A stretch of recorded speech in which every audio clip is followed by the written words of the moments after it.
ખેડામાં સલામત સવારી અસલામત મુસાફરી જોવા મળી। રિક્ષાને ટક્કર માર્યા બાદ દિવાલ તોડીને એસટી બસ પ્લોટમાં ઘૂસી ગઈ। એસટીને ટક્કરથી 6 લોકો ઈજાગ્રસ્ત પણ થયા છે। ઈજાગ્રસ્તોમાં 2 મહિલા અને 4 પુરુષનો સમાવેશ થાય છે। નડિયાદ ડાકોર રોડ પર સલુણ ગામ પાસે અકસ્માત સર્જાયો છે। બસનું ટાયર ફાટતા અકસ્માત સર્જાયો છે।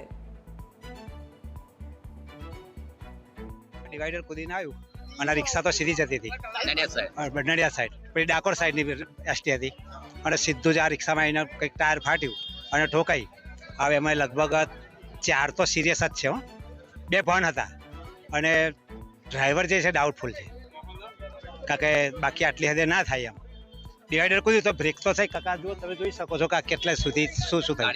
આ તો પબ્લિકનો આભાર કે બધા આવી ગયા અને આ રિક્ષા તમે નહીં માનો બધા ભેગા થઈ અને કેટલી ખેંચીને કાઢ્યા છે। એમનું બધાનું મન જાળ્યા બધા પબ્લિક ના હોત તો અત્યારે તો બિચારા અંદરના અંદર આ તો બધા ભેગા થઈ ગયા, એટલે ઘણું બધું બચાવ થયો એમનો મોટા ભાગે। ડાકોર તરફ બસ જતી હતી, સ્કૂલ સ્પીડમાં હતી, ડિવાઈડર કૂદીને ડાયરેક્ટ આપણે રિક્ષા પર પડી છે અને જે અંદર પાટિયા તોડીને અંદર ગતી રહી છે। 5-6 જણને વાગી છે, વધારે 3-4 સિરિયસ છે એમાં।